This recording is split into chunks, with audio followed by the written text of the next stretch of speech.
हर साल सावन माह की पूर्णिमा तिथि के दिन रक्षाबंधन का पर्व मनाया जाता है और इस साल ये पर्व 8 अगस्त को दोपहर 2:12 से शुरू होगी।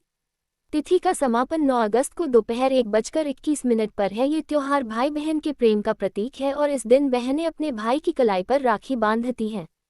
इस दौरान भाई की लंबी उम्र और सफलता की कामना करती हैं।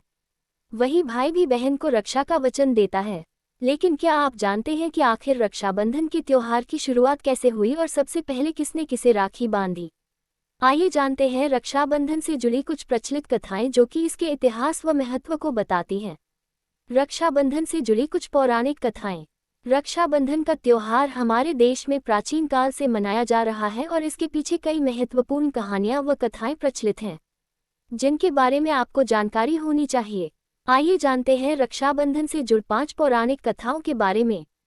पहली प्रचलित कथा। पौराणिक कथाओं के अनुसार एक बार राजा बलि ने अश्वमेध यज्ञ कराया। उस समय भगवान विष्णु ने बौने वामन का रूप धारण किया और राजा बलि 3 पग भूमि दान में मांगी। राजा बलि इसके लिए तैयार हो गए और जैसे ही उन्होंने हाँ कहा, वामन रूपधारी भगवान विष्णु ने धरती और आकाश को अपने 2 पगों से नाप दिया। इसके बाद उनका विशाल रूप देखकर राजा बलि ने अपने सिर उनके चरणों में रख दिया और भगवान से वरदान मांगा कि जब भी मैं भगवान को देखूं तो आप ही नजर आएं। हर पल सोते जागते उठते बैठते आपको देखना चाहता हूं। भगवान ने उन्हें वरदान दिया और उनके साथ रहने लगे। इसके बाद मां लक्ष्मी परेशान हो गईं और उन्होंने नारद मुनि को सारी बात बताई। नारद जी ने कहा कि आप राजा बलि को अपना भाई बनाकर भगवान विष्णु के बारे में पूछिए। इसके बाद माता लक्ष्मी राजा बलि के पास रोते हुए पहुंची तो राजा ने पूछा कि आप क्यों रो रही हैं, मुझे बताएं, मैं आपका भाई हूं। ये सुनकर माता लक्ष्मी ने राजा बलि को राखी बांधी और भगवान विष्णु को मुक्त करने का वचन लिया। तभी से रक्षाबंधन का त्योहार मनाया जा रहा है। एक अन्य कथा के अनुसार एक बार असुर और देवताओं के बीच युद्ध हुआ और इस युद्ध में असुर काफी हावी हो गए, जिसकी वजह इंद्र की पत्नी शची को अपने पति और देवताओं की चिंता सताने लगी। फिर उन्होंने इंद्र के लिए एक शक्तिशाली सुरक्षात्मक धागा बनाया। कहा जाता है कि तभी से शुभ कार्य में जाने से पहले हाथ में मौली बांधने की परंपरा शुरू हुई। रक्षाबंधन के त्योहार की भी शुरुआत तभी से मानी जाती है। रक्षाबंधन की एक कहानी महाभारत से भी जुड़ी हुई है।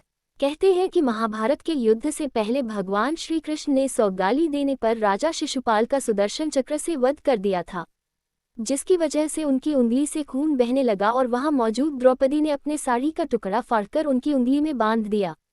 जिसके बाद भगवान कृष्ण ने द्रौपदी को हर संकट से बचाने का वचन दिया। तभी से रक्षाबंधन के दिन भाई की कलाई में राखी बांधी जाती है।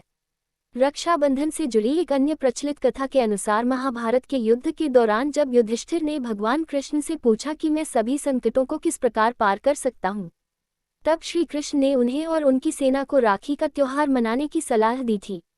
कहा जाता है कि एक बार चित्तौड़ की रानी कर्णवती ने गुजरात के सुल्तान बहादुर शाह के आक्रमण से अपने राज्य व अपनी रक्षा के लिए सम्राट हुमायूं को एक पत्र के साथ राखी भेजकर रक्षा का अनुरोध किया था। हुमायूं ने राखी को स्वीकार किया। रानी कर्णवती की रक्षा के लिए चित्तौड़ रवाना हो गए। हालांकि हुमायूं के पहुंचने से पहले ही रानी कर्णवती ने आत्महत्या कर ली